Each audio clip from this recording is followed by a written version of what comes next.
point system, which is now in place across the world, which is brilliant. I love it. And actually, you know, I wasn't sold on the point system to begin with, but it's definitely grown on me, and I'm quite enjoying it now. But do we think it can now adjust how people play? Because in the past, obviously, you'd be looking at it, and the points would slide all the way down the table to 16th. Well, that's not the case now, because from 9th to 16th is a big, fat, round 0. So it doesn't matter whether you die in the first phase or die in the chaos that is the 5th phase. I mean, I have to, you know, back up and agree with you there, and the fact that having a global rule set is absolutely fantastic. It's been a long time coming, and for a global game like PUBG to be using the global rule set, it's fantastic. You know, it's amazing because everyone's going to be looking at the same thing. For many years now, we've had TOs all kind of doing their own little thing and trying to add their own adaptations to it, but we're using the same maps, we're using the same format, we're using the same point structure, FPP globally. It's a wonderful thing to see, and it's only going to breed a better game of PUBG, like at PGI, for example. And better teams. 100%. We're going to see some big step-ups, I think. When we came into PGI, we had this mixed side of Asia plays third person, you know, more Western-based teams play first person. Literally did a half-and-half tournament, TPP, FPP. And now coming into the next PGI, which will be at the end of this year, another $2 million competition, everyone's in the same ballpark. Everyone's had a year to prepare for this. And there are differences. When you look at the different regions, there are different play styles. And I think Faceit gives us his first real testament to that and gives us first taste of it. But to kind of touch on what you mentioned, how does it affect the play style? Regions, there are different play styles. And I think Faceit gives us his first real testament to that and gives us...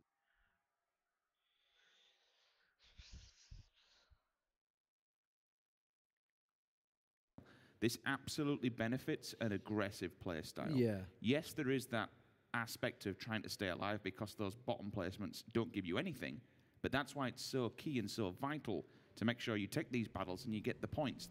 Every single kill is worth 1 point, but that's it. If you're down in that bottom end, you ain't getting nothing, so why not get involved in fights? Why not try and steal some, and why not pick up some points? Yeah, I mean, even if you're 7th and 8th, you're still getting 1 point. Yeah. So that's 1 kill, that's 1 steal, that's 1 knock. So are we at the point now where teams and coaches need to start considering, is it worth taking the fight now? Because, you know, obviously, you know, Froz has been a big driver of this, and they just talked about the fact on the desk that 70% of all the points right now are from kills, which is massive. So in phase 1, you know, teams right now, they're moving around. They're going to start looking for positions. We're getting 4 minutes 20. We're going to start seeing Liquid. And actually, Navi have started to move earlier on Erangel. They're not doing it so much on this one. But now that teams are starting to center up and look for those fights early on, is it now worth looking for the fight now? If you want that position, someone's in it, you take it. You fight for it. Because the risk is not there that you'll have in, say, phase 5, when, you know, the circle will shrink to a point when you're kind of forced to fight, right? There's enough teams around you. But there's no third party in at this stage. Well, there could be, but the risk is lower. I suppose there's two kind of sides to this coin, and I was touching on it with Froz. So let's talk about, okay, for instance, Miramar. You've got a player like Wookie Bucky. You've got a marksman who loves the freedom. He loves the open air. He can just do whatever he wants with a long-range rifle and get away with murder. You've got a team like Crowcrowd. And again, we're not the BM here, but we are going to say it as it is. Obviously struggling a little bit so far in week number, even in week number 2. You've got to go up against the big boys, and you've got to play with the best. There's going to be a point where there is a few of these teams that will say, okay, we've got a knock on Crowcrowd here.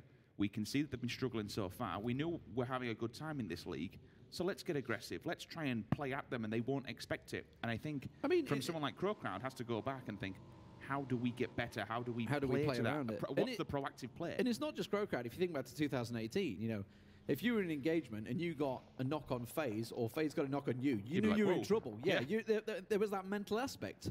Well, that's going to play out as the season goes on. Like, literally, you want to be known as that team that people fear. Week 1, who would have thought TSM would have happily been challenging FaZe? Yeah. Coming into this, in what day and age have we been saying, oh look, TSM are battering FaZe, job done? It's a whole new ball game. It's a whole new world. I think for people like Crowcrowd, for instance, it is. Well, yeah, it is. There's a point that you need to go with. And I think for teams like Crowcrowd, this week is a telltale sign of how they're going to win their position within the first season of the PUBG European Pro League, and what can they do better? How do they adapt for Season 2? Because all these teams obviously be going into Season 2, but it's how you adapt and it's how you address problems. Even if it's amongst the roster itself, what do we do to get better? Yeah, I mean, my point is like, is it because it always used to be that the fable of you have to be reaching sort of phase 5, 6 with 4 people. You have to. Yep.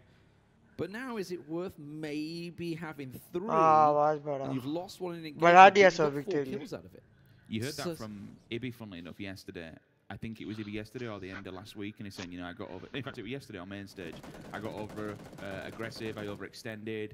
Oh, TSM have just unfortunately been smashed into a wall. Wookie's caught. He's completely. They've actually come straight into San Martin, which is obviously NIP's backyard. So it's a little strange that they've tried to make for this push, and maybe this is the play we're talking about. But I would question the fact they've gone into the city that NIP are in. Maybe they expect them to be rotated by now. By the way, Vitality, they're up on the hills in the background. You can see watching this all play out as well, looking to try and steal something. Monkey, but he's trained up. It's like, I can get my kill stats. Which is another team, for instance, that's playing something you don't necessarily see it when you look at the kills and the knocks, for instance. But when you look at the damage done, you just got Monkey that is literally shooting everything that moves. Every single thing that breathes, he's just laying down cover fire time and time again. And for a team like Vitality, maybe they're not performing what we expected, but certainly you can see signs of greatness and you can see changes day to day happening, even from week. I mean, yesterday they played a much more smoother game, I think is the better way to say it compared to week number 1, a much more methodical game. There is that aspect of, do you want to give up one player for the sake of a game of chess? I'll lose a player and the opponent facing me will get the frag and get 1 kill, but we might get the refrag and pick up multiple. We might wipe an entire squadron and get the annihilation on them. That's 4 points and a placement jump. Yeah, and it's a case of is it worth the risk? You can see them going out. NIP. Something we didn't mention, by the way, FaZe, they were down in Valdemar way. They've just finally reached Monte Nuevo. So most of the teams sort of centering up. Navi's actually coming into the north side of Commissara. Looks like they're going to try and get into the top tier of that city, knowing damn well that Digital Athletics will be down sort of the lower area of that city. We'll see as and when they center up. You can see still very much Picardo, which is why Team Liquid are kind of spread around the edges of it. We'll see. Okay, are we going to have a hard shift here, Rich? We've had so many throughout the week, and that's a pretty hard one once again. It's going to pull up, and suddenly NIP's play in San Martin has actually worked out. TSM are thinking, what? Best rotate back to where we started. That's the end. I think we'll say the one last thing about the point structure, and again, it's amazing, it's incredible, it's done wonderful things for PUBG globally and PUBG esports as a whole. I don't think it's 100% perfect. I think points and placement still should be weighted a little bit more. Those down at the bottom sometimes don't necessarily have a reason to live, and even at the end you see these players giving up to the blue and committing suicide because they want to deny a point. If there's a point system, you'll always try and way to work it in your favour, and if you can deny a player a point, then why not at the end? You've still got second place. You can't take on a team of 4, so deny them, give yourself up. I think there should always be something to play for.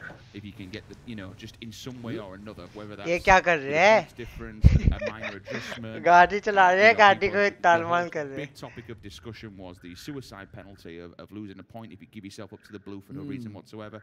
Because it's just not entertaining to watch at the end of the day. I mean, like, think of yesterday, we raised your edge, they won because M19 just backed into the blue. It's like, well, that's great. It's not, it's the least hype ending. You want him to go for that 1v3. You want him to make that plays and be rewarded for doing it. But the good thing about PUBG, and I think this is one of its biggest attributes, it's like the weapons, it's like the grenades, it's like everything else. There's so many little tweaks and so many unique things you can do with this game to kind of... The old meme was esports ready. You can change things up, even with the grenades. Everyone's saying, "Oh, well, we carry so many grenades." You could look into maybe putting a limit on. You could look at making them heavier. You could look at maybe the bags being limited.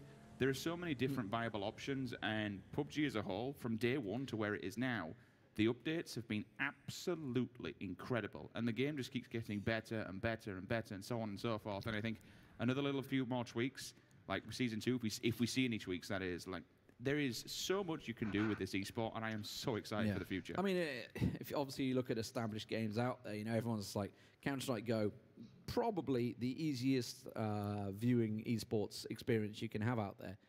Trust me, when that first came out, it was not. It has took a long time to get where it is. League of Legends, the same sort of thing. So these games have had a very long period of time. That was a cracking shot from Dimmy there. From pretty long range. Saw a big old headshot come out. That's on Jokers down low.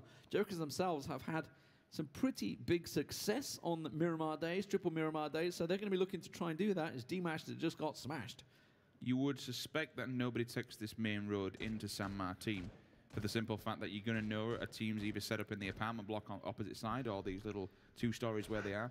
More importantly, it's that ridgeline, that huge ridgeline. Okay, from up on the power grid as you come down, it's fairly open. There are dips and divots which you can use to rotate and get inside the circle. But certainly I wouldn't expect anybody this late on to be using that main road. There is a bit of a choke point. Probably the next bunch of fights, to be honest with you, is more on the northern edge of circle. Raise Your Edge might be coming down and getting seen by Gustav, who's already out on the hunt for TSM. They're very widespread TSM as well, aren't they? And more importantly, it's the other team that's widespread to them. Literally on the left-hand side, they've got Windstrike. Both teams are covering a hell of a lot of ground, and if this circle goes away from Raise Your Edge, they're going to have a problem. You see NIP, they've tried to spread around San Martin, but it's going to be Team Liquid that will benefit. That is a really nice compound on the hill they're holding, but it is going to get pressured from down low. Crowd looks like Navi going to come down. I think Red Diamonds actually will catch the back end of Crowd. I think they have vision of them as soon as they move a little further. You can see the Knights also going to get pressured. FaZe and the Knights, they seem to be collecting each other this week. We'll see how it works out as it played out yesterday in the Knights' favor. I think there was also a hit twice by Red Diamonds back-to-back games. Yeah. Uber will be going on the lead scout here and unfortunately might be giving himself up. There is 2 teams that he will be punching directly into Digital Athletics. Although if he does get the information correctly, the FaZe clan might be able to come back, and when you've got an insane fragger like Uber, he can answer back as good as he gets, but those bullets are coming from a distance, Lee. Yeah, there's a tree that's just about covering him off. There's a nade coming out the side. It's Mert that's tossing another nade up. He will finally get caught out. But the support is arriving. Mex is going to drive in, should be able to cover him off. Sixmo doesn't able to convert it. Now Mert has already tossed his nades out. I think he's out of them. No, he's got one more. That hits the vehicle. He's going to the left. He's going to the left. He's gone way wide. Mexi looking to try and keep the smoke. Did he just HG nade by mistake? No, he didn't. No, he's put smoke down, and that'll probably give Mex. I mean, this could be a real bait and switch. Lee. If I was in Mexi's shoes, I think, okay, smoke's down, so he's going to go res. He did opt to go to the left hand. Actually, is he going to push on this? If he does, it'd be a really clever play, but clearly he's got the information that fuzz in the back lines. He's got a heal. Mert has to heal. Revive his teammate. That's best along, as I mentioned, Red Diamonds and Crowd clashing. Raise Your Edge, Windstrike, that's up in the north side.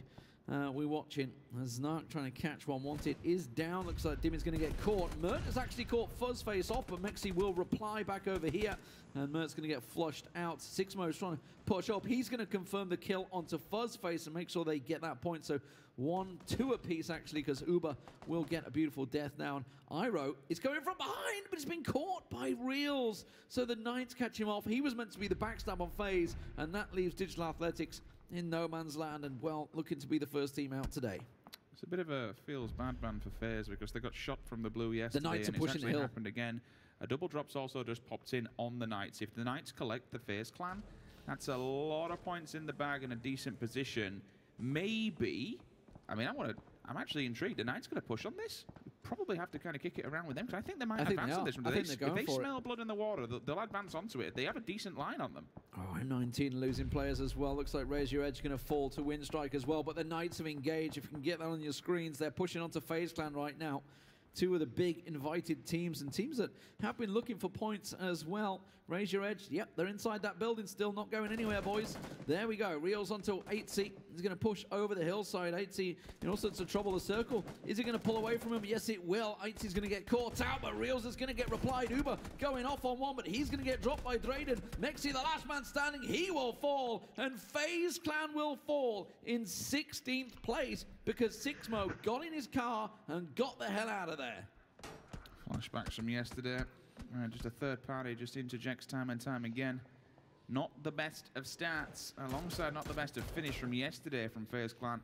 Having a bit of difficulty over the last few days. Either way, the Knights, that's going to be good for them. They got some points in the bag. They'll be able to get them all 4 up. And more importantly, on the power grid, there is literally side by side a double drop. Yeah, and they're just going to walk straight in and collect themselves. Position, right? Lots of level 3. They're happy with that. Nobody's going to challenge them either. There's nobody really anywhere near them because the Red Diamonds and Crowd still fighting. There's a couple of nades coming in. Galaxy almost bled out. That one going to be very close, and he will catch some Senya with a beauty from the window.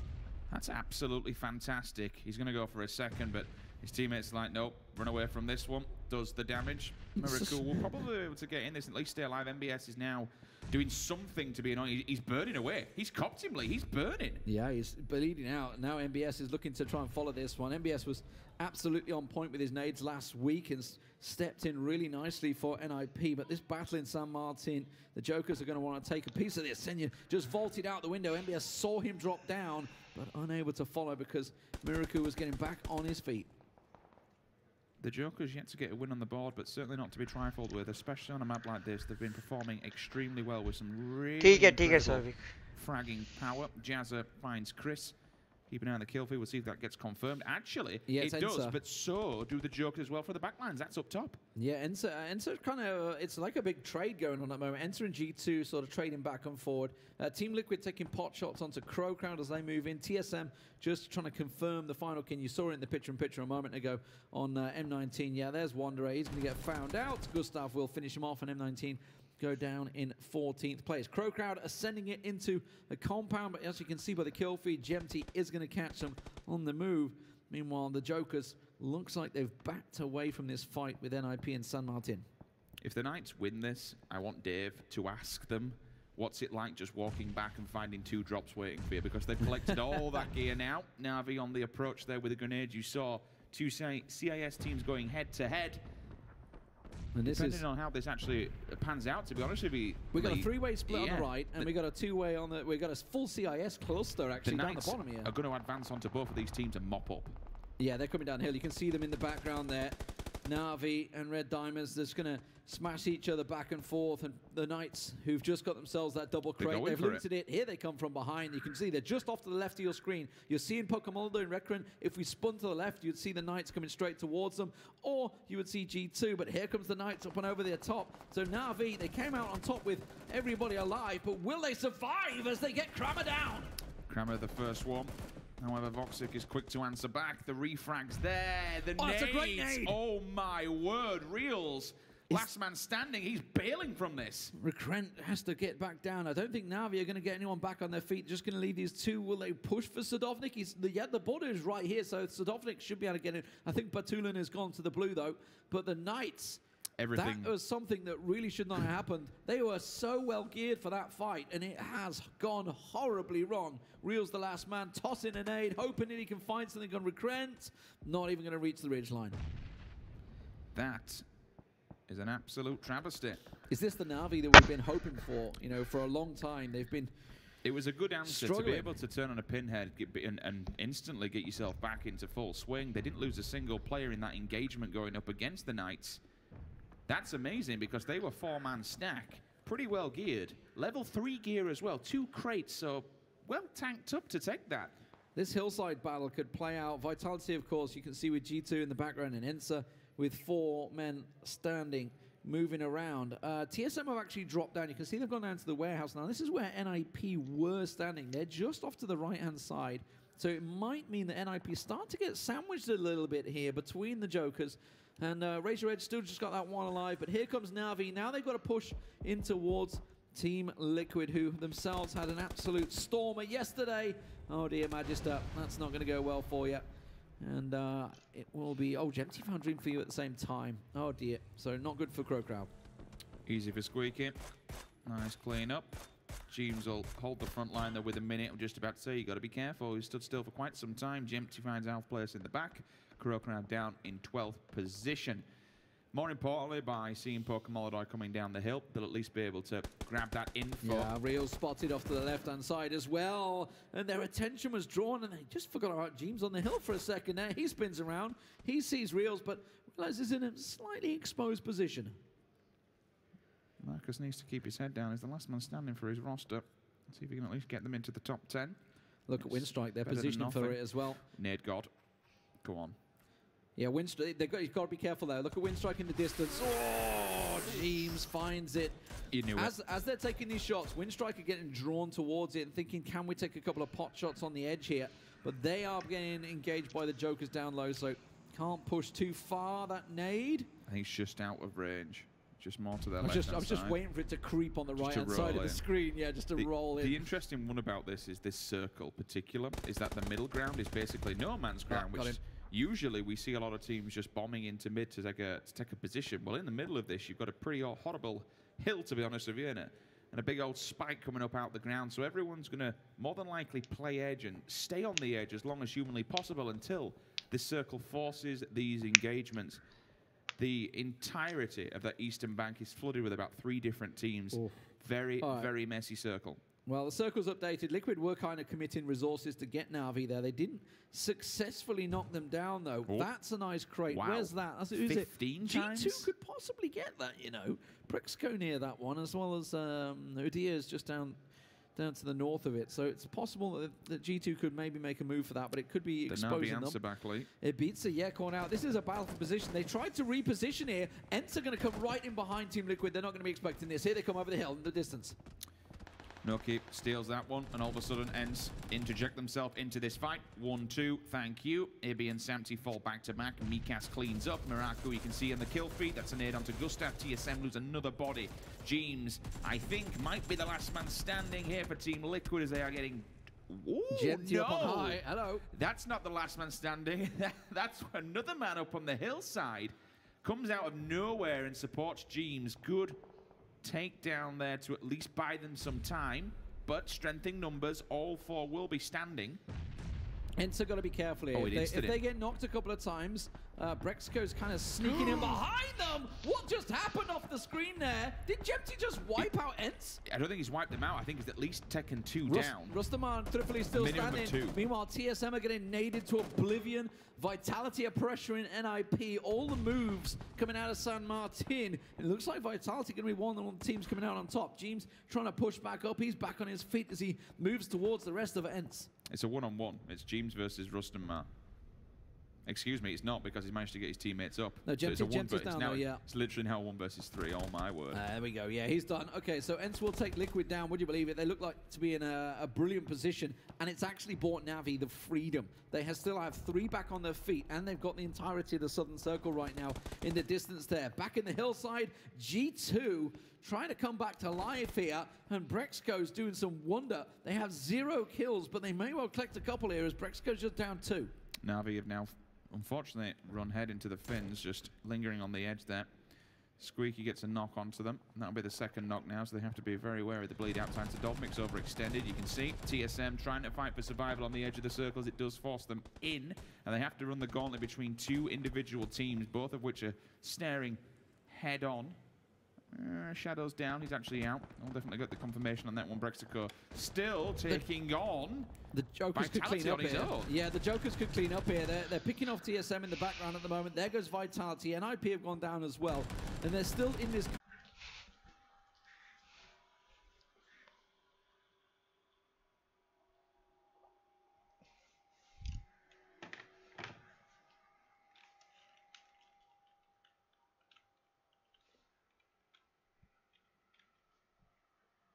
in the center. Timmy will get him back on his feet. So they have to make some sort of advancement. Sense tension is that he was trying to get sneaky and get an eye line on them in the corner. Instead, he decided to run back to his teammates, which has basically put this into a 2-on-2 engagement. That's a bit of a poor maneuver. If he can get the 1 tap on this, or at least just do the damage, it won't knock him instantly.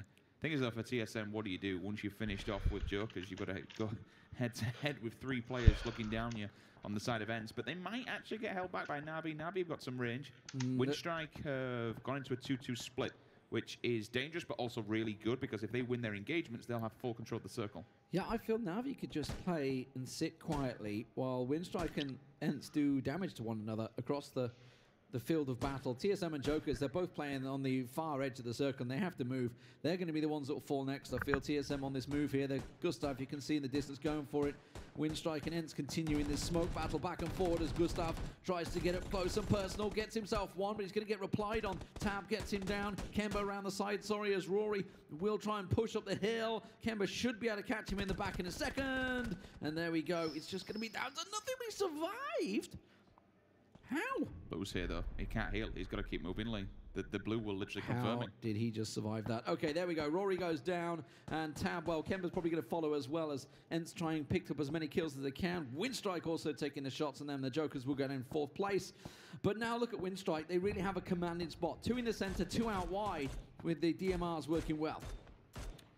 Nuki and Sixu just open up onto Ents on the back line, which you kind of mentioned it earlier on. This gives Na'Vi a fair amount of time. The only thing for Na'Vi coming into this one, they are absolutely crushed when we look at their gear and their utility. They've basically committed so much in terms of smokes, in terms of grenades, and also gear, their helmets, their chest. Everything's going to be battered and broken. So to go up against a Windstrike team, you've got to catch them off guard. You've got to make sure once you get these ARs out, you hit every single bullet.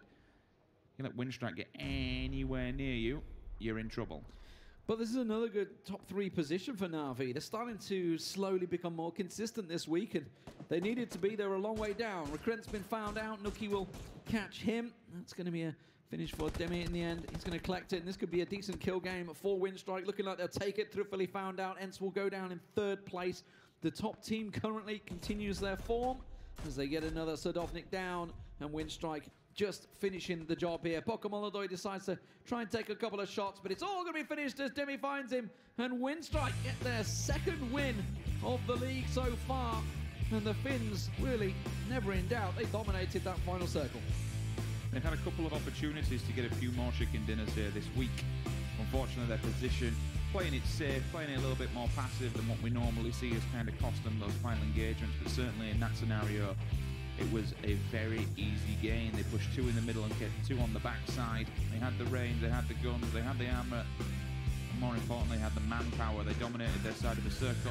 And they just mopped up pretty much who was left. They played a big role in Team Liquid getting wiped out. And what, 10th and 11th it turned out to be, something like that. Yep. Because Team Liquid couldn't push Na'Vi's position because Windstrike had that hill. So if they pushed, they would have got wiped out.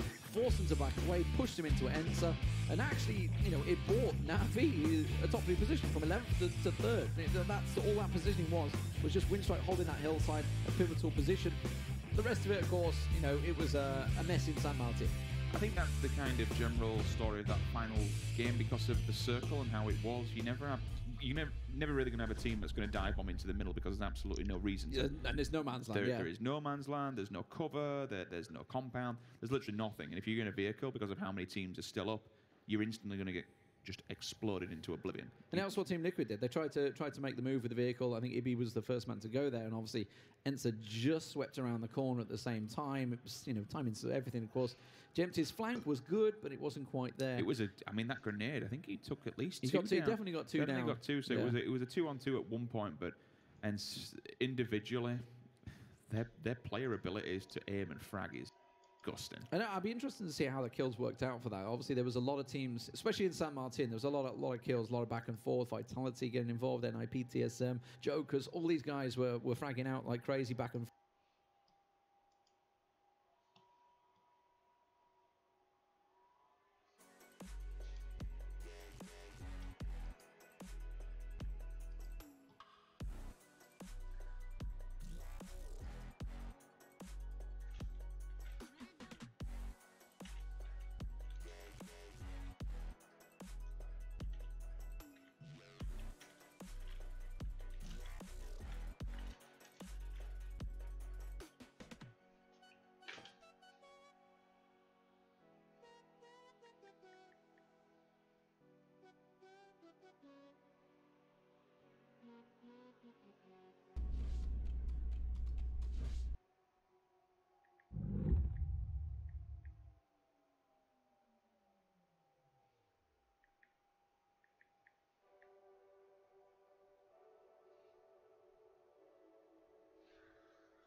Copyright आज बक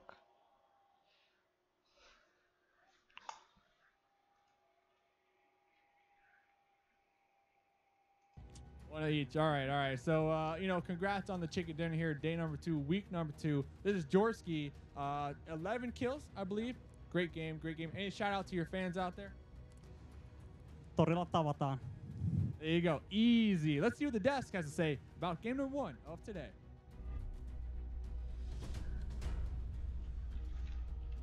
That's right, a win for Windstrike comes in once again. 2 here so far for the PUBG Europe League. Joining me, I have Froz as well as Avenger.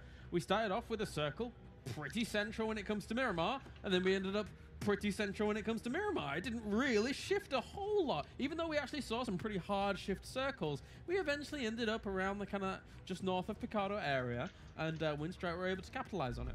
Yeah, I mean, usually when we see a circle like that, it got two tendencies. Yeah. Either it's gonna hard shift and it's gonna continue hard shift that way, or it's gonna go back to the center almost every time. You all right there, mate? Yeah, sorry. What's up? It's just you started the whole thing as saying we start with a circle, like the surprise is gonna be the circle, not like a square or something like that. Maybe, Wow. Maybe octagon. I don't know. It was just sorry. It was a bit funny. Yeah.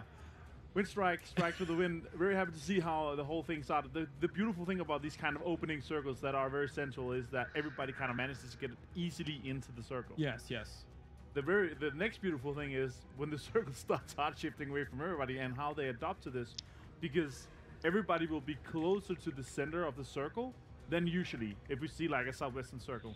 What makes this very, very interesting that when the second circle then pops north, then the vast majority is still going to be kind of centered in the old kind of circle, which means with this like northern circle shift and second circle, Yeah.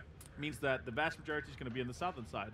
And we didn't see that many teams. We saw a few kind of adopt to the rotation going into the northern side because the whole north was very open. We saw TSM kind of doubling back to the original loot spawn close to Hacienda. G2 kind of make a really nice split. I really like that split actually.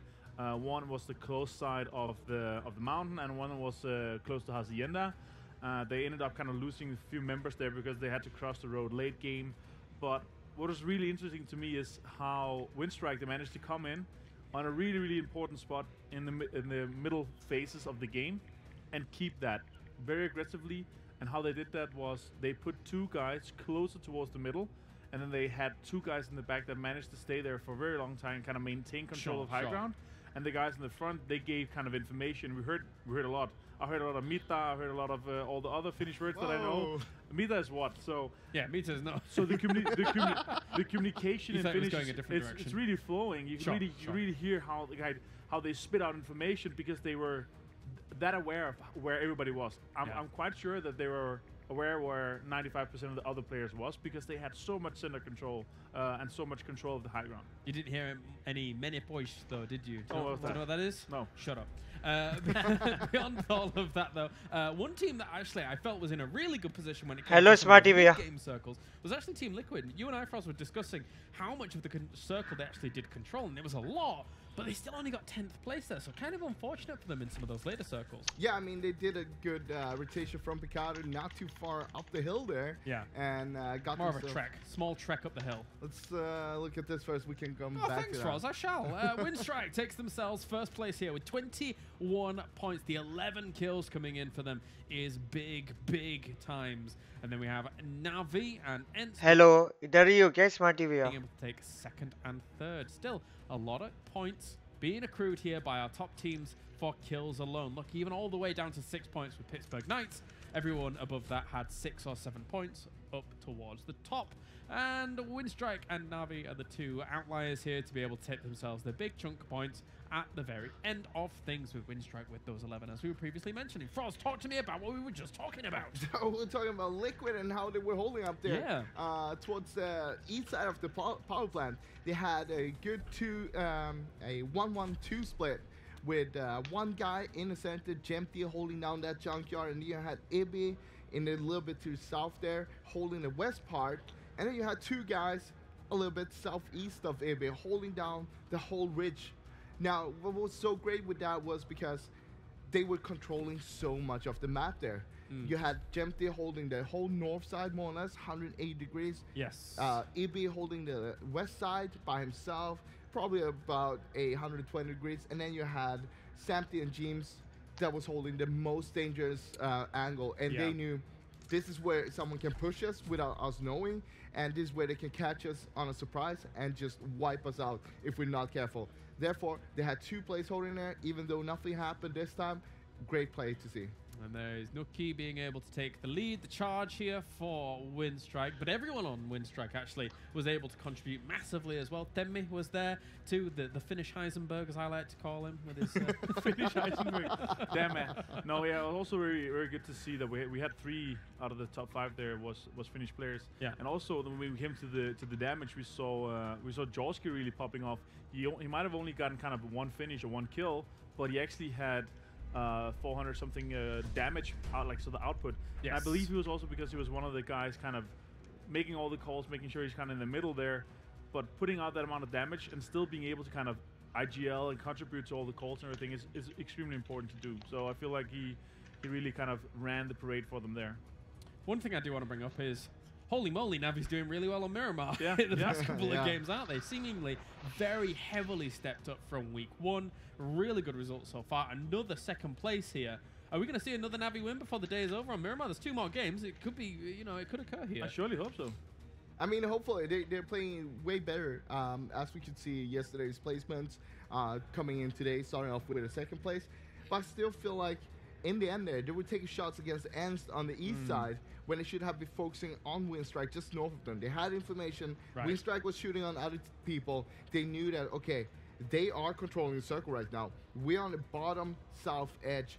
We are going to need to move up further ahead. Right. Even if we get a hard shift, we're still going to be on the edge, and we want to have control. So I want to see them make some play of that instead of going for ends. Smoke them out, go for Winstrike. They're kind of the easy pickings on the side where they need to deal with the ultimate threat that could be up towards the north. I actually don't agree. I actually think that I think they accepted that they're not going to beat Winstrike. I think they're just going to be like, you know what? Let's just make sure that everybody else dies before us. Get a few kills. I think that's what went through their minds. I'm going to ask them, of course, but I think it's a decent decision as well. You can do both things, of course. Yes. If you want to go for the win, you go for the it. Winstrike play. But I think they were kind of okay. Let's just make sure that everybody else dies.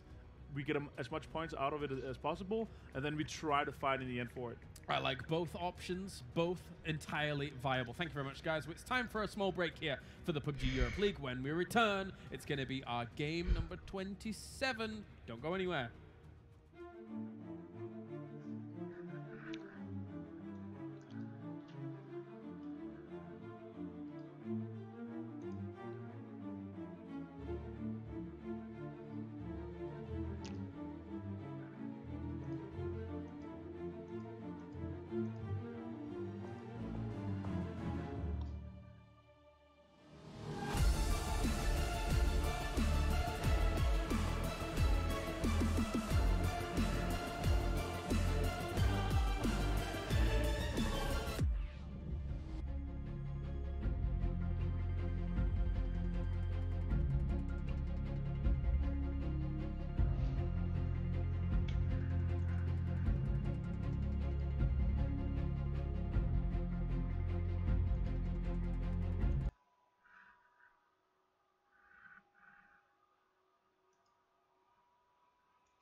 Okay.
using Instagram? If you're tired of Instagram and want to delete your account, we can help you out. Accounts, sign into your Instagram account.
Data to free up your space on your iPhone and action from these apps. And then look for the options. It says 9 GB and available is 40 GB. I know.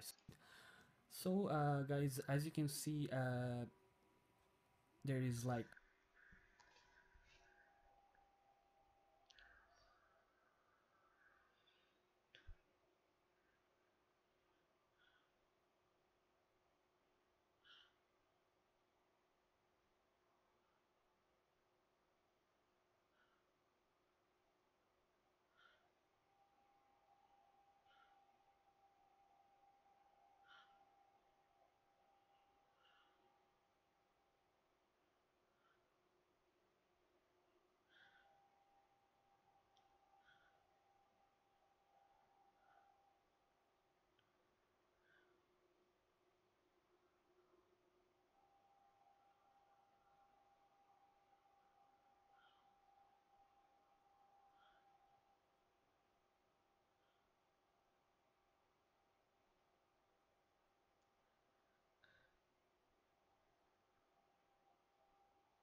And I feel like they kind of adopted enough to the meta.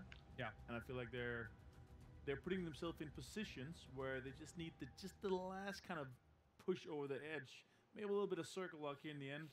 If Windstrike didn't have such a far kind of western circle, it was maybe super far south instead on top of Navi, they could have maybe come out on top instead. I mean, looking at it from last week, I'd say the teams that have adapted best so far is Navi and Raise Your Edge. And I'm not just saying because of their placements yesterday, but if you actually look at how they played the game compared to last week, they made a lot of changes, and for the better good. And on top of that, we're gonna look here at Raise Your Edge. I wanna ask you a question. Who do you think is the best pickup in terms of the newest addition to a roster? The best pickup to a roster, player-wise. I'd say Michael. Okay. And it's not only that he can put out a lot of damage and stuff, but it also comes down to the team dynamics. And I feel like they are doing so good together. They're having a lot of fun, not just inside the game, but also they hang out a lot outside the game. They have tons of fun together doing stuff all the time. What about a doozy? I mean, Red Diamonds hasn't necessarily shone too bright. They got themselves a win yesterday, don't get me wrong.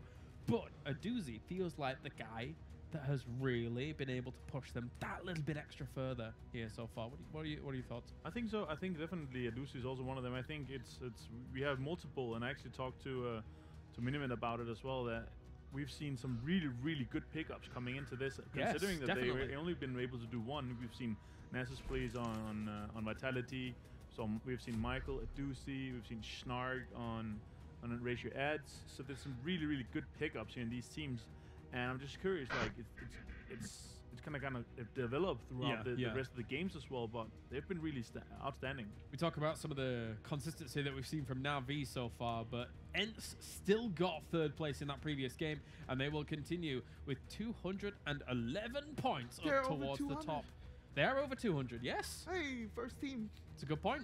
Very good point. And G2 there at 190. TSM and Team Liquid are now tied for points there in that joint third place spot. But for all of those top 4 teams, the further they can extend their lead beyond where Vitality is, the better. Because as we mentioned before, the top 4 will be going to the FACEIT Global Summit. And not many teams remain when it comes to decisions. I want to take, like, as we saw there, the middle pack, really big. I think it goes down to all the way to the 14th place, actually. The reason is because we saw some of those teams down there. They stepped it up yesterday, and they're doing they're doing much better this week so far. What that means is also that if they continue doing like that, they will grow to the middle pack more and more, and we're gonna have a more steady middle pack, or more or less the whole leaderboard. Yeah, definitely. We see Vitality here as well as Pittsburgh Knights comparison, and we will move on here. Not too many kills coming in from the kill leaders themselves, as everything else was distributed amongst teams like Winstrike, teams like Na'Vi coming in here as well. So, Avenger, your thoughts on the overall standings, how things have played out so far? I think it's very interesting to see that we have such a big middle pack. I didn't expect it to be that big. I expected to see, 2, 3, maybe even 4 teams kind of really put themselves forward in the front, and then we would have maybe 3, maybe 4 teams kind of chasing that top 4. But it being this close, it just talks links to how exciting, even having 60 games, which is a lot. Yeah. How exciting it's going to be down to the very end. I mean, realistically speaking, we are, of course, by no means finished yet in terms of phase 1, and still so many of these teams have a very realistic chance of being able to make it into that top 4. Another team that we looked at in our previous game who got themselves 4th place was Jokers, a team that we usually will give a good tip of the hat to when it comes to Miramar, and we're still expecting big things of them after that 4th place. And you know what? Sorry, You go. I talked to Darian, their coach and manager, and he said, I asked him, "So are we going to see any chicken dinners today in Miramar?" And he said, "Sure hope so. Otherwise, I'm going to have to quit my job." No, jokes aside, I really think that they are extremely motivated to see this chicken dinner come today, because this is really the time for them. The morale boost it would be for the team, kind of because if you don't get it soon, you will be kind of. You would be demotivated in some way, where you're like, okay, they're kind of still trying to catch up, trying to stay up there, but I really want to see them get that chicken dinner. I really want to see them kind of step up and get a really good game, which is going to put them ahead of the middle pack. So I can tell you this: when you don't get the chicken dinner, you get those good placements. You feel like you're missing something. You get very frustrated. You're not happy, even if you get a 2nd place. Once you get that chicken dinner, it's such a relief, especially when you're playing a tournament or a league like this. It's such a good morale boost for a team. It must feel like a weight lifted off your shoulders. To the point where you're like, oh, well, we can hang with these teams. We can deal with this kind of lobby. Because even if you get all those high placements all the time, you feel like we're doing something wrong. We're not getting those chicken dinners, which is in the end what you want to get. And you just feel like we're not there yet. What are we doing wrong, and you can't figure it out? I mean, yesterday when you looked at the results, you Winstrike, Crowd, and Jokers were all kind of joint last from yesterday's points with 12 points each. Winstrike just got themselves on the board here, Avenger. Doesn't mean to say that Jokers certainly can't either. No, I mean that's what I'm expecting for them, especially on the days here that we have 3 Miramars. So I'm expecting a Joker's win. I'm gonna keep saying it until they do it on Miramar. But let's hope we see one from them either this game or the next one. Well, let's get in. It is going to be game number 27 here for week 2 of the PUBG Europe League. As we head over to Sims and Demon for the action once again. Let's find out where that plane is a-flying.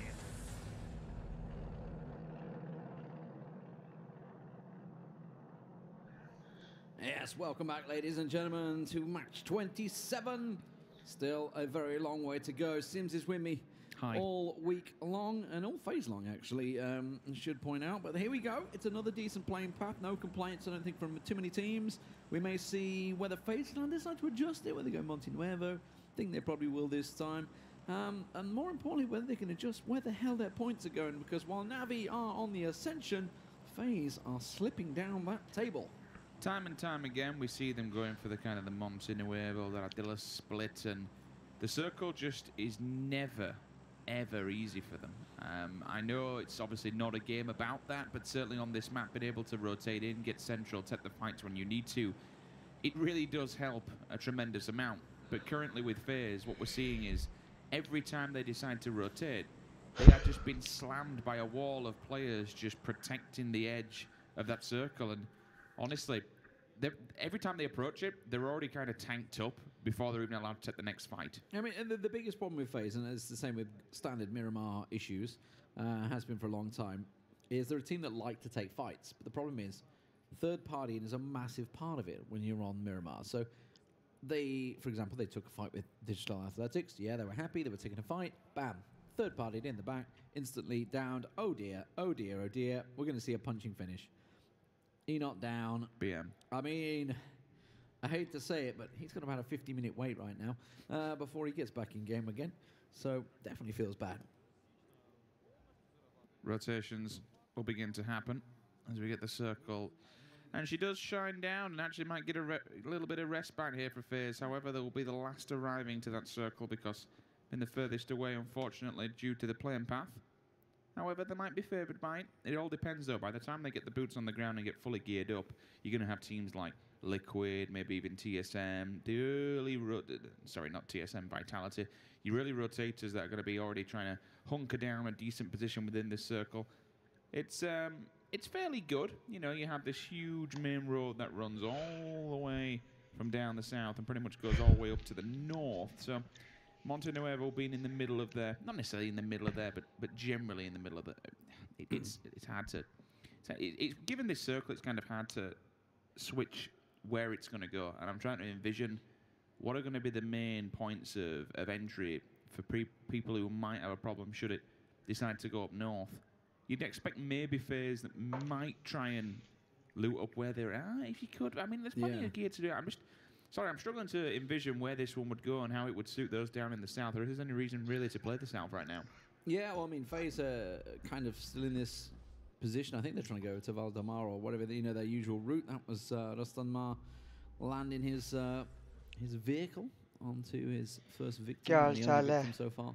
What's up, ciao? Game still early days. Tu कैसे? Rotations-wise will cause a few problems for teams. Red Diamond's in a prime spot. Digital Athletics looking to maybe, I think I'm seeing Sixmo on the move already, so maybe he's going to go looking. But Navi, you know, maybe just touched up on the desk. You know, are we going to see a win coming out of them today? Because they're certainly looking decent yesterday. Navi?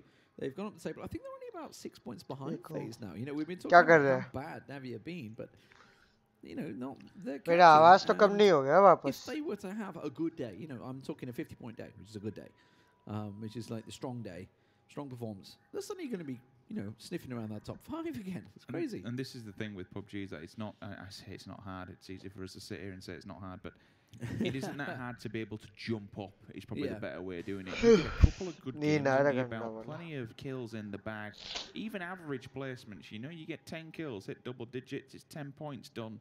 Simple as that. You get up into that top half of the leaderboard, you're talking 12, 15, 16, upwards of 20 points quite easily. A couple of those in one sitting and you go flying up at the table. ये दूसरा game है TSM credit where 1-2 बजे तक होगा really well. They've been taking fights. They've been 1 बजे साढ़े proactive about their position. They've been quite reactive to individual fights and third party and where they've been kicking off and where they've been happening. And क्या तुझ में हो क्या तेरे को कुछ देखना है क्या but still they've had a lot लेकिन तुझ में 720 होगा मेरे को करना पड़ेगा 480 240 तेरे लिए क्योंकि तो जियो में चलाते हैं ना. But you've got the kills which kind of buffer that. You know, they're still in the top form. They're still doing well. However, you've got to keep going. You can't just sit there and hope that, all right, we've got kills in the bag now. We've got a decent placement. Let's just keep hovering around this area. These teams have to keep playing until the very, very end. And the ones that are in the top 4 now, this time next week, could all be quite easily in the bottom 4. Well, you can look at teams that are there right now, you know, who, like, for example, G2, they had a massive week last week. Huge performances. So far this week, you know, it could easily swing around. Speaking of swinging around, by the way, tilted. To be honest they with do you. look a little bit off. I don't know. Maybe it's. There is a communication, you know, post-game, pre-game. They just sit there. And it could. Oh, पूरा tournament का. Some of these teams, you know, this is the first time that they've lived together, basically. You know, this can be the. नहीं सौविक बोला उसका 50 mbps का line है. मतलब तेरा जियो है 720 में होगा मतलब stream. If you are living, breathing, working with the same person for 24 hours a day, 7 days a week. Souvik क्या कहता है वो चला गया या पता नहीं. Eventually, something's going to break. You know, वो खाने के लिए गया था. You're in like the most harmonious team in the world. People will sometimes, you know, not get on. And if नहीं तेरा जीबी कितना जीबी खत्म हो जाएगा मैं वो बोल रहा हूँ. Completely speculating here. Really quickly, I want to touch तू on तो something जियो में that चलाते they're ना. doing, and I think it's really smart if it is on purpose. They might be getting directly in front of the jokers. There is potential here for them to. Obviously, we've heard of bridge camping and Erangel, but canyon camping. If they come down just past the side of El Pozo, नहीं पता कब खत्म होगा उत्सव ये tournament. अभी तक दूसरा वीक हुआ है मतलब 5 वीक चलेगा. Knowing where people are pre-guessing where people are going to be rotating from, or at least using, okay, well, this is a choke. Oh, ठीक है. It's a wonderful thing to see, and it's a wonderful. ये जैसे खत्म हुआ ना तो मैं ना ट्विच में स्ट्रीम करना शुरू कर दूँगा. Side of the circle, so clearly it's not going to happen, but there is an option or two to do that. Raise your edge. Probably don't realize how lucky they're going to get, because if they go through San Martin and approach the circle, it's going to be even El Pozo. And I wanted to talk about that because TSM kind of obviously last game, you know, they kind of bumped into NIP. They lost a player, remember? This time, obviously, well aware that San Martin is. लेकिन सौविक आएगा तब. And then went up the hill. चलाना. हाँ अभी नहीं चलाऊंगा मैं.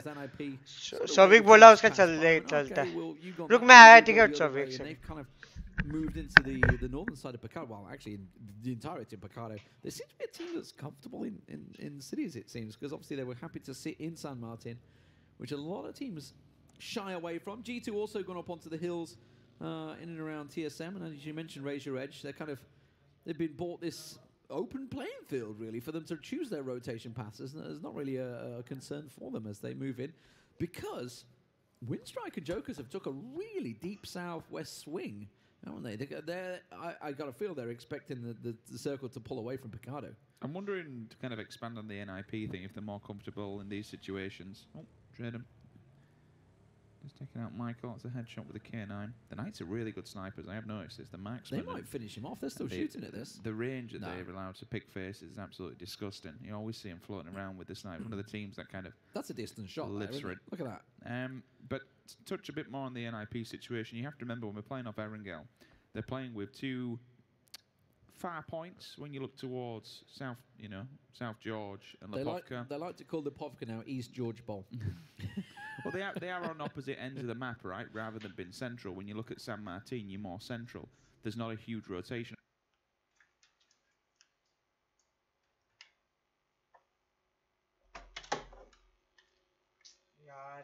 Off the back of that, regardless of where the circle goes on the map, anywhere, all right, it's always going to be bumpy road. That's the whole story of Miramar, yeah? You get the vehicles, you've got to do the mounts, you've got to run the terrain. But it's a lot more easy for them to rotate 2 circles, regardless of where they are on this map, unless it's completely off the face of the planet. You look at them on Erangel, there's a lot more time. You know, they have to go earlier if circle's on the opposing end. With this one, they can sit, they can tank up, they get geared up, and they can pretty much go wherever they want. Well, we'll see. And there is the circle. Okay, so, I mean, it's still a decent-sized circle. Picardo Commissera is still very much engaged in it. Even a chunk of Los Leones. This shows really how big Mirado? Well, there is a big Mirado, but how big Miramar can be. It does look like we're going to see now, obviously, the teams that were over the west, they're going to take a southern swing. I guess they're going to jump around. That's the Windstrikes, the Jokers. Maybe even FaZe Clan. I wonder where they're going to go here, because rotations haven't been, honestly, their best play right now. Looking towards some of the teams, you can see Voxic and Co. from the Knights. They're just going to leapfrog up a compound and see whether FaZe, who were sitting on Ladrella in the happy spot, as we see Squeaky, the kill leader, being the second player down in the game. The Wanderer finds him. I mean, these top fraggers, you have to be prepared to be able to take those fights, and that's why he is their main scout. Okay, he can do damage, but you'd rather have someone who can do damage and clear out a compound on their own solo than someone who's just going to flop and panic when they go inside a compound. Or the Squeaky is up there with the best of them, but that's the... Do you have anyone in mind, mate? Flopping and panicking in a compound? Not necessarily. I just mean when you have, you've obviously got different roles and different positions on a team, and like you always used to see it on FaZe with Jempty. The towel carriers. People would always like kind of say, well, he's always dying, he's always dead. Well, yeah, because he's the forward scout. He's an absolute beast of an entry fragger. So you're going to throw him in a building, you're going to want him going to a compound, and more importantly, either defending it or removing anyone else who's in there. So you have to be able to take those individual battles. Oh, that's the classic. It's the nature of the beast, the isn't entry it? fraggers in the Counter-Strike days. It's entry fragger. It can be hit and miss. They can be heroes or villains in within a minute. Entering inside a minute. It's the nature of the beast. If you're going to be this scout, you are going to be up on the board. You are going to get involved in fights, and you are going to be pulling off things that are going to be put in someone's montage and on YouTube tomorrow. But you're also going to be dead first a lot. Yeah. It's going to happen. It's just the way it plays out. FaZe actually chose to come out of La Drilla and go to the high tip of Commissera, which actually I quite like. It's given them a big aerial view looking down on what you're seeing right here, Digital Athletics and Na'Vi. And obviously they have this high point where they can look down on these compounds from that Commissera edge. Team Liquid decided to actually all consolidate into one compound. Jempty has been down, but he'll just get back on his feet. He's inside buildings. Ensa rotated a long way. They're on the western side of Los Leones. There you go. So Jempty just getting back on his feet. Hello. Ibby, not a clean res. Runs away quickly. G2 with a shack. They've actually gone for a big 2-2 split. We're going to see something really from G2, wide. I feel. It is a really... there's no way they can support each other with that spread either. If two of them go down, they're pretty much dusted, to be honest. There's absolutely nothing you can do on that one, and you have to be aware that Ents is very, very close to his position. They might see the traces and really want to get involved in this one. The Knights on the opposing side to Red Diamonds probably don't realise it, but TSM are up in the north. TSM have gone for spread, look at that. an insane split. Maybe the reason Michael's done this, and just obviously if you guys are watching the map stream as well, he's all the way up in the north. He's all the way up in the mountainside, just above Picardo. If that circle does go all the way up to the north, just in case you're not sure where the map is, boys. He can just, if this plays out now, he can bomb Picardo. He can take the front of it and just control it and peacock anyone who wants to come near it. He also can control the crossroads. He might not want to do that. There might be other options and other players. Gustav's obviously more central, and so is Rory. But if the circle had gone that way, he's in a prime position already. Look at these southern rotations. This is going to get messy. FaZe isn't it? FaZe, Na'Vi, all trying to blast in. Windstrike and M19 sort of clashing. Jokers is kind of going to find a home. Reacher Edge are trying to bump their way in there as well. It's going to get very messy very soon. And this is what we're talking about so often. Once you hit these fourth and fifth phases, when you start moving through them, if it's not a hard shift like it is now, you can just be third-partied out of the game before you even have a chance to do anything caught in a rotate. So maybe try and look for those engagements earlier on. Na'Vi themselves, they were looking at Digital Athletics for a long period of time. They are kind of faced with FaZe Clan now because FaZe beat them in there on the rotate. So Na'Vi have found themselves in this compound. You can see FaZe looking to spread and surround. Phase 3, 13-13 to the game, and only 2 people have fallen. It's going to be really busy. And again, I mentioned this terminology last week, but a powder keg. As soon as a couple of teams face off against one another, the third party becomes a viable option. Obviously, with this circle, it's quite spread. There's a lot of individual compounds that are either denied line of sight or certainly a fair distance from the next team that's already hunkered up and ready to go. What a move by Ensa. How did they manage to just dive in and get that compound. How was that available I to think them? it's because this circle is so... All right, it's small, but it's really centered on a lot of individual compounds. So you'll have people preempting already and looking in the distance, using the sniper rifle, seeing what's clear, is anybody inside the buildings, and being able to kind of commit to them rather than just flopping around. You've seen FaZe now commit several times. Looks like Batulin's going to commit to the floor, unfortunately. Chris, wow, actually, he got a bit of hit. I think that was Crowcrowd that maybe took a shot, I'm not too sure, but either way, managed to get the knockdown. Guys, if you are watching at home and you're thinking, oh, I want to see everything, well, you can. This nade could be good. Twitch have come out with the squads. You don't need to use multi-Twitch anymore. Just do twitch.tv, get the PEL and score. He's, oh, this nade. Oh, hello, I'm watching. Maybe. Maybe. I was trying to fill until he threw it, but he's kind of holding onto it for dear life. I'm not too sure what he's planning on, but you can get the match stream on, you can get the main stream on, you can get the team streams on, you can do it all with twitch.tv. So do slash and then whatever stream you like, and another slash and another slash and another slash, and get multiple screens all at once, and it's all on Twitch. Squads is all now available. It's brilliant. A lot of slashing there, Lee. There's a lot of slashing. Got to slash all over the place. Brexco is going to be slashing it if he doesn't manage to land this bike properly, because if he flip that, he's going to try and join Kate in the distance there. So G2 regrouping. They had a really wide spread, but all three will be there, because Udir is actually miles away in the blue. Don't really know what he's doing. He's probably seeing if this goes down south. Oh, Bang. that's a hard shift for Circle 4. All That the is a way hard shift, against guys. the western and the side. Jokers and Red Diamonds are like, well, that's all right. That's paid off for us, boys. We're up on the hills. So the question is now, who decides to move into a choke point position? Are anybody going to try and mop teams up on arrival? Raise Your Edge have to move in from Bacado, take the main road, nothing else they can really do. NIP will actually hold them back. NIP are inside the circle. They can hit the roadside edge here if they really want to. G2 might try and skirt around and hit there's a very tiny northern compound that's only just in. There is one free, just up to the northwest. Now, Trifley's just gone for a ditch, and if he calls that safe and the rest of the teams come up, they are very much, I think, in nade range for Team Liquid to just pop a nade over the top. Udir down, he was the solo player from G2. The rest of the team had regrouped. Will they get rest of them getting tanked up lane in the north? They took a big wide north. Yeah, Wookie's found Kane. Brexco might be able to make it in the north side, but that's going to be Kane gone. So Chris now very separated from Brexco. And again, G2, some really... He went for the only compound left, as far north as you can get. So if that circle doesn't... I mean, it won't. That next compound is gone. That's not playing ahead. That's playing for survival. Chris is miles away as well, so he's probably going to die. Fast Rail's doing his normal thing. M24, that boy finds them every single map and finds faces as well as Miraku hits the deck. They're just sending it in, looking for a shack. They've actually, how they got 4 alive? Okay, there we go. Now they're starting to get knocks. I was like, how did they manage to get all 4 into that ditch? They might be able to get them back on their feet. There's Trifley, who is down the ditch. He's just below Team Liquid. M19, they're coming into the same shack. They saw one. Oh, he's going to pop a nade in there. Tries to get out. Oh, he thought he'd actually managed to block the door, but he will be able to get out. Tixu is going to go down to the nade. Jorski should get back in safe, and I saw Dimmy in the distance there, who will also get in there. But Windstrike, the winners of the last round, will lose 2. If he was purposely blocking the door with a vehicle, that's an IQ 9000 player, and I'd be very impressed. It almost paid off. It almost worked. Digital Athletics trying to bail. Navi pressuring them. Ents, you can see, have pulled up right on towards Crowcrowd. Ents actually trying to bail out of that one, along with DA. Well, Trifel is obviously taken... I mean, you mentioned it earlier on, so he'll be ahead of the game and have a ditch that they can play off the back of. So why take this fight? Why stay in the compound? Because they're going to have to move anyway. They get ahead of the game here and play for Crowcrowd to actually move outside the building.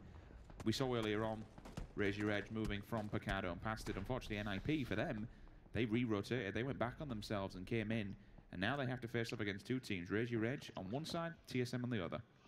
Well, Navi backing up. They went looking for the frags, but they still have to push in towards FaZe Clan. They're not really in the circle just yet. You can see up on the hillside with M19 there, Constantine inside. There goes DA. That's Beautiful Death and Sixmo going down in a ball of flames. Rustan trying to find himself an angle on Magister there as Crowcrowd still not inside the zone, by the way. They're just trying to pick up as many kills as they can. And this is what we're starting to see more and more of. It's like, okay, chances are we're probably going to have to make a ditch play here. Let's see what we can get before we make that play. Can we pick up just a couple of points before we face the inevitable death? They're doing an awful lot, to be honest with you, to several different teams on several different angles. Even our players now falls victim to him. This is fantastic. Finally, they will take out Rustam Mass up. They will be able to make some sort of move here. Raise Your Edge also falling under the hammer. TSM doing damage. The Danish fragger Gustav finds one. Finds a second one. That's another knock as well. Mikas still continuing the onslaught there to Crowd. They got ahead of the game early. It was a good play from them and a good call to just get inside a ditch. They've overextended slightly out of the white and backs up against the blue. They'll have to work for the money here. They've got a very small area to play with. And a lot of teams are going to encroach upon them. Yeah, Ents have got like cover really, because you know Vitality are in that shack and they can see the top of that hill, so Navi can't push down on them. FaZe Clan, they're on the move. They've managed to get in vehicles, so Mexi's going for it, jumping between to the next hill, trying to get himself a bit of a scouting angle for the rest of the team. Crowd, oh dear me, that's a nade waiting to happen. What do you do here? But I mean, they've got nowhere to go either.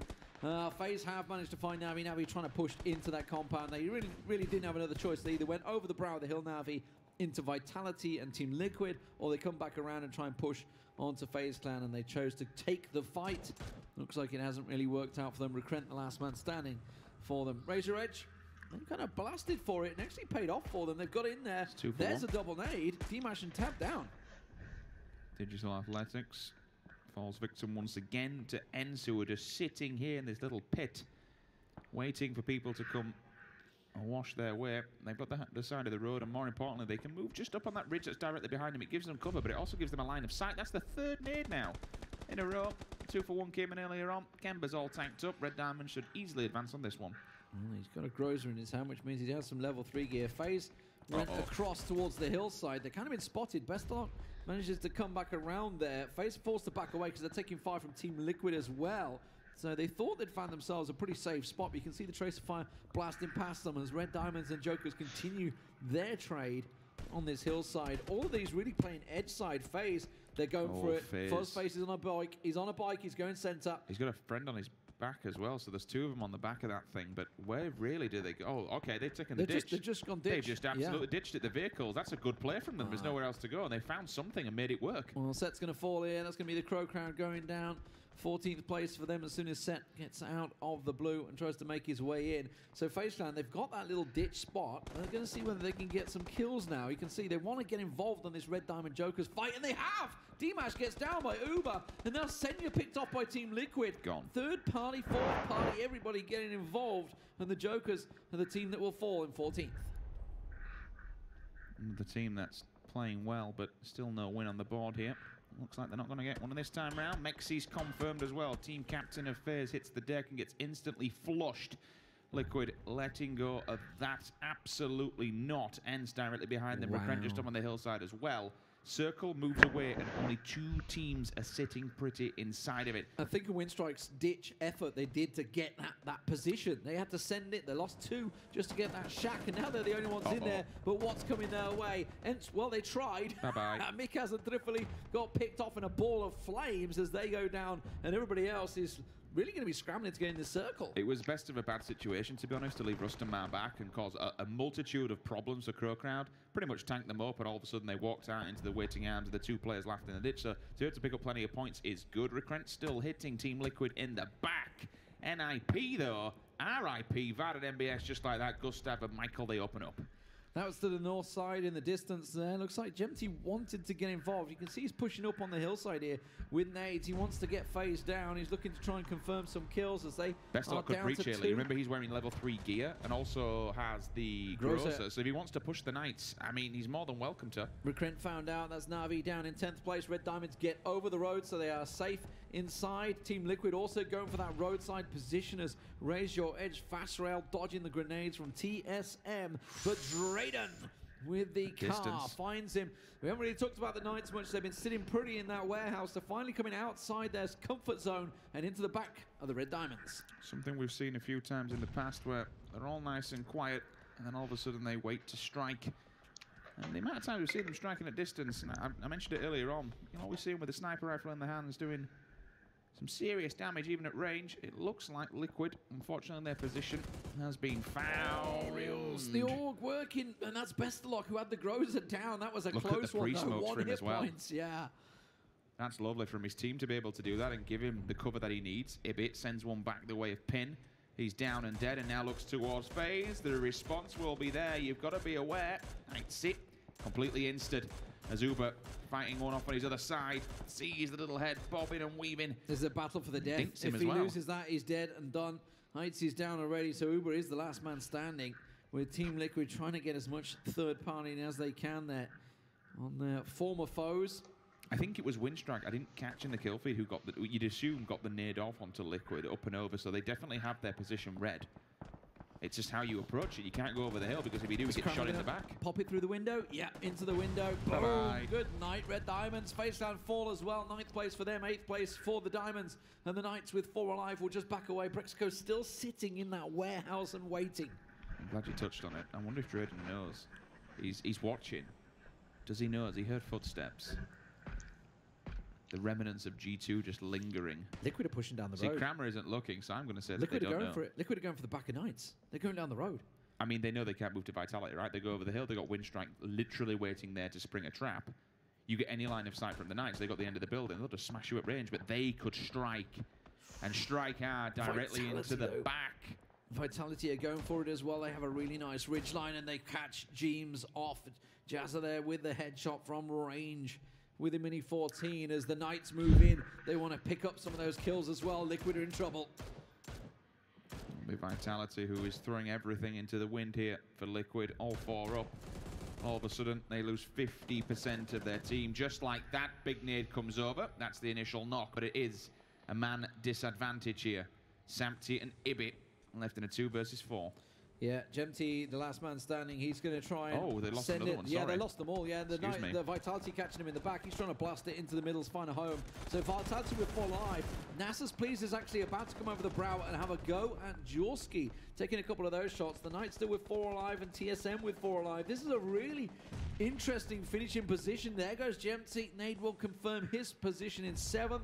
As now Jorski will catch in the back by Nasus Please. Really nice move from Nasus. Push up against the blue, and all of a sudden it's like forcing the bottleneck. You've got 2 in front of Vitality, put 2 behind the enemy of Windstrike, and let your lead assist players.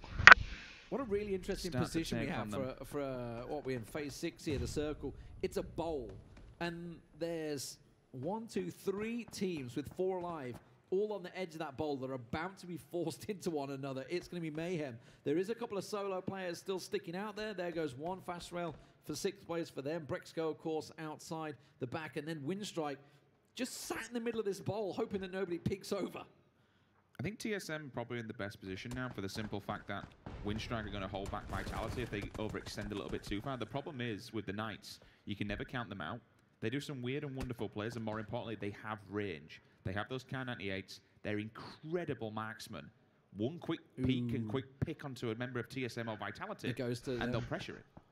Shadow and Nasus here. I think that, yeah, it is. Look at that. This That is ridge, so even. that ridge line is inside the next circle, which is going to cause so many problems. So Vitality, they've actually pushed 2 and snuck 2 over the road, but to be fair, they could probably squeak back. They're covering off the position. TSM are going to now force the way around this northern edge, and obviously on the screen it's the southern side of the screen, but it's the northern edge of the circle, and they're going to sweep around because the Knights, they realize they can't go down that direction towards Windstrike because it's just open ground. They have to come all the way around. It's going to be a full clockwise rotation for all the teams. Everybody with Mini 14s using the 5.56 range weapon. DMRs are pretty damn powerful. Do the Knights have smoke though? Can they abuse the utility and make it into this circle with at least 3 up?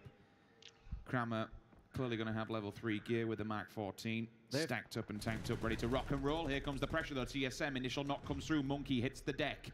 Now the problem is though, where do Windstrike look at? They've got to fight on 2 different angles here. Gustav will confirm that one. Kramer now moves across to Jazza. Vitality League, they are being picked apart from 2 different angles. Yeah, there's not a And great deal stolen. of angles, but they're getting stolen away here.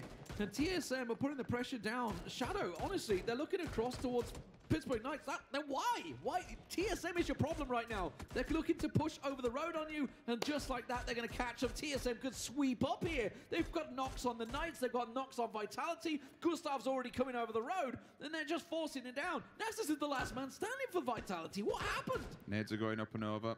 Michael looks to the opposing side. Will clean up Voxic. Another point in the back for TSM. They might be able to make a big push onto Nasus, who's getting the res inside the smoke.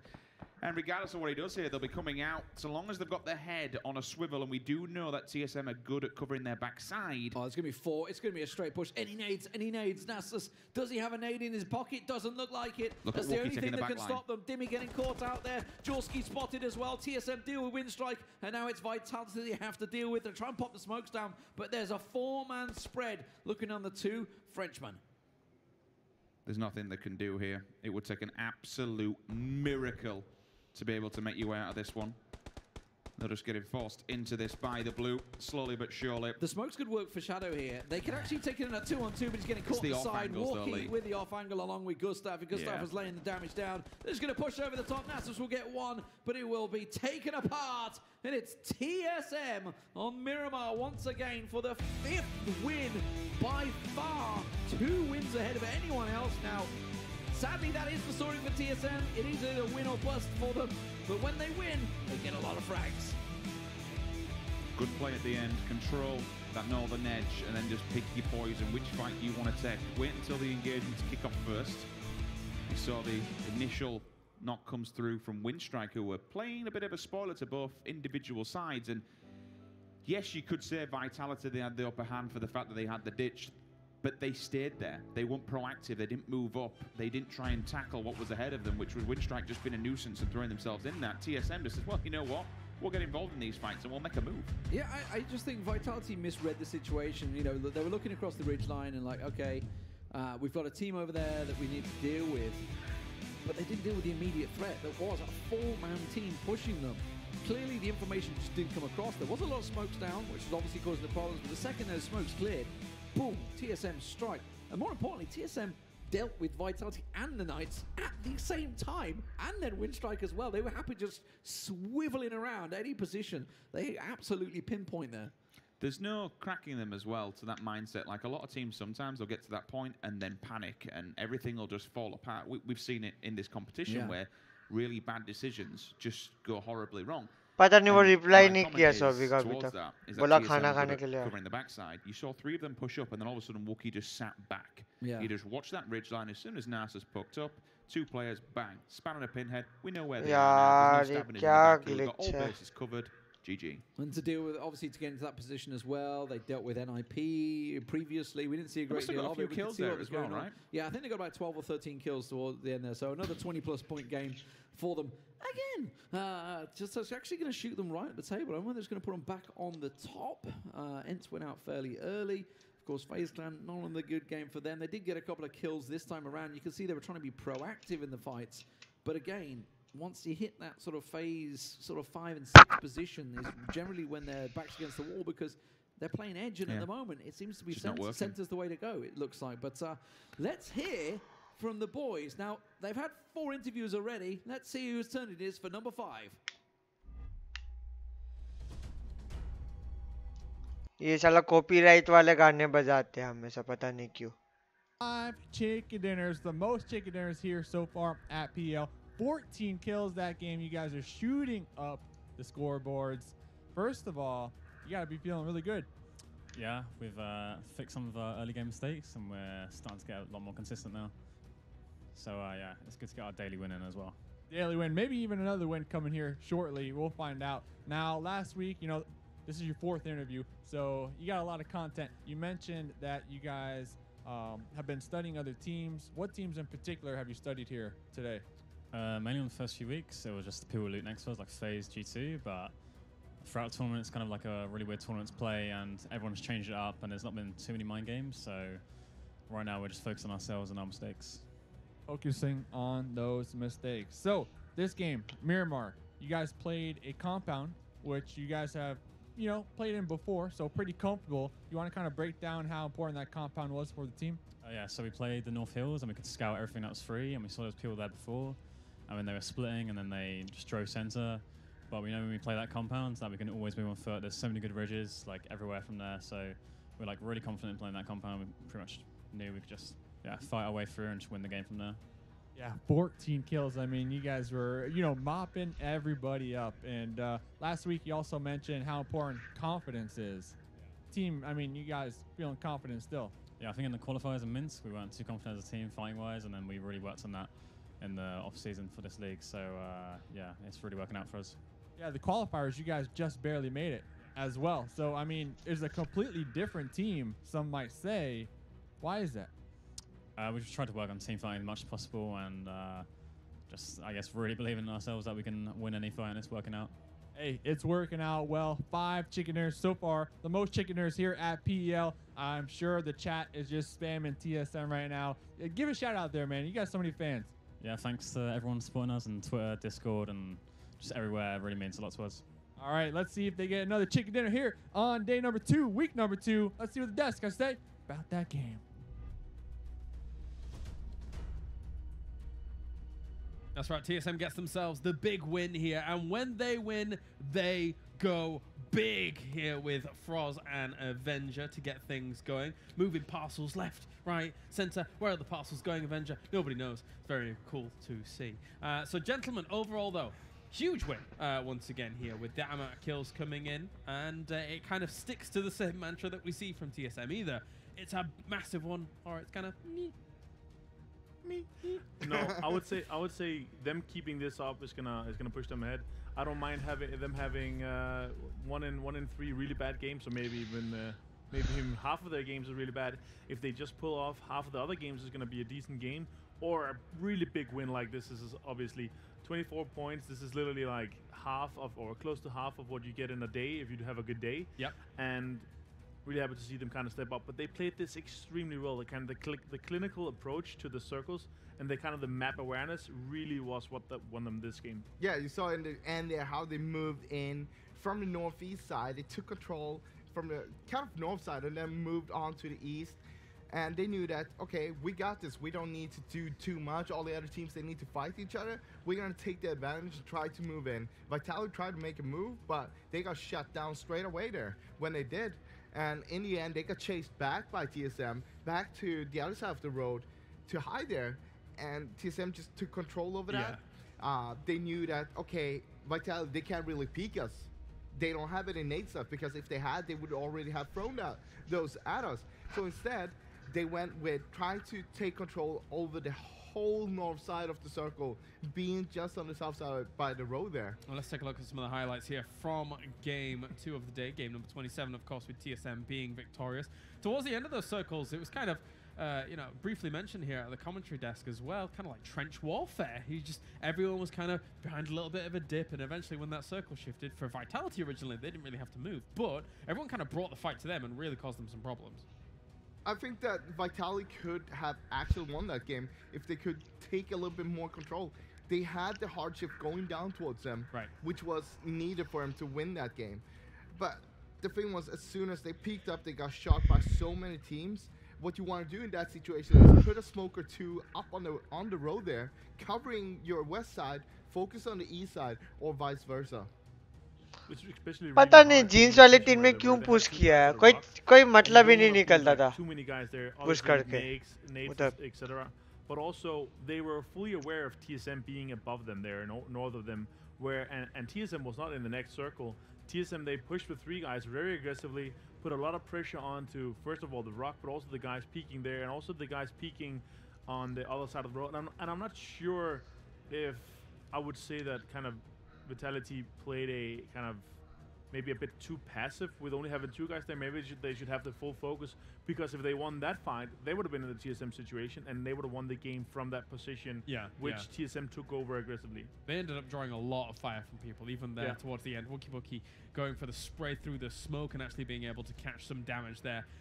Really kind of almost put some of the final nails in the coffin for them. Yeah, but I also feel like Knights, they actually did a really well thing. So when they saw TSM pushing onto Vitality, they tried to get into the circle. They tried to push into it, but Windstrike was just waiting there, picking up all the kills. And I'm not sure if Knights, they should have kind of pushed through or pushed out early, or what they should have done. But I feel like they could have gotten more out of that out of this game that they actually ended up doing. Here are the results. TSM with 24 big points in first place, and Vitality closest with only the 12 points, or half the points. So as we mentioned prior, when TSM wins, they win big. Pittsburgh Knights as well getting themselves in that podium finish with the 10 points coming in at the end. I think the important thing here is to look at the team from 5 to 8th place. Liquid, ENCE, FaZe, Red Diamond. They're not getting the placement points, but as you can see, they're still getting kill points, and that's going to put them up there. Yeah. And I mean, if you get those 3 to 6 average per game, it's really good. Even if you have a bad game, it's not that bad, actually. And here's TSM and Vitality, our two finishers here at the very, very top. Other things I want to talk to you guys about in general is when we saw how, obviously, the play not dissimilar to our first game, actually, and then Circle, not a hugely dissimilar location, kind of finishing off how things were actually going down, but obviously in a similar area. Everybody obviously Souvik, kind of slowly congregating towards some of those final circles. Utsav Not Souvik from आ गया कर दूं the stream trajectories तुझ में that they'd already started in when it came to their original drop points. Yeah, we were talking about, if you look at like circle 5, I think it was 4 or 5. If you looked on the circle itself and you just pulled that circle out a little bit more, you would have all the teams coming into where they actually dropped on the map. Yeah. And that's something you can take advantage of. If you know where the teams are dropping, you know how they like to play. If you have some, रुक मैं setting कर लेता हूँ जल्दी से. This team is something. It's a team we can easily kill because we're good against that team. Yeah. We know exactly how to play. You can go for that. You know exactly where they're gonna be. You can take that fight. Make sure you get those easy points for चलो you. चलो. And then रुक you just करता move हूँ on and रुक play 5 the minute game रुक. from there.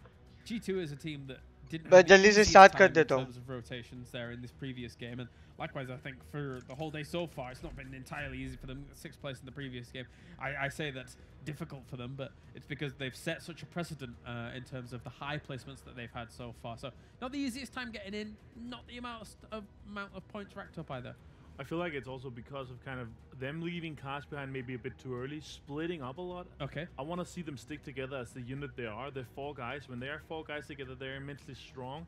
And I really want to see them kind of maybe keeping onto their cars just for another phase, because I feel like, especially with these kind of hard shifts we've seen on Miramar especially, that's where they really get punished by not having a car that extra phase. So making sure that they keep the car, being in a position where the car doesn't get exploded, and then they can rotate to maybe make a big rotation around on the other side of the circles, where you have kind of these big northern shifts or south shifts, where if it's away from them, they need to have that car to make those big rotations. I mean, with the kill heavy point system that we have, what we did saw was that G2 had 2 guys going on a bike, I believe it was. On the north side, they रुकना ठीक है, मैं set कर लेता हूँ. मैं तुम्हें link भी दे दूंगा फिर जल्दी से.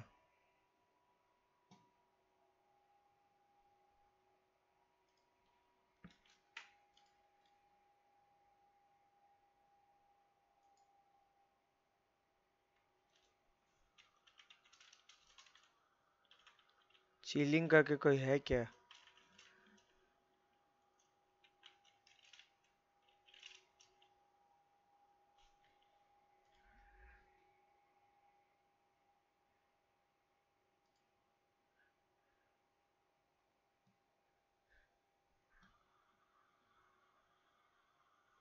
ओके, मैं शुरू कर रहा हूँ, ठीक है?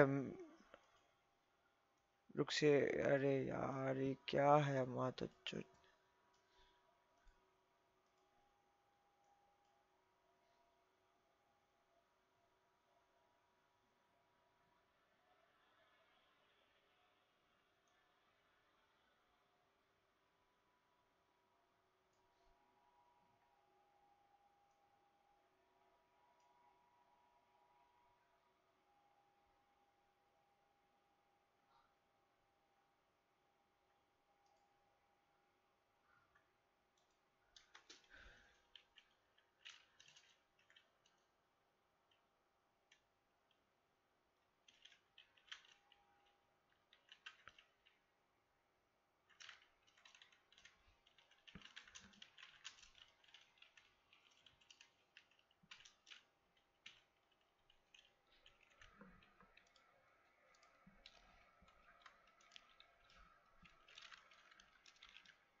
उधर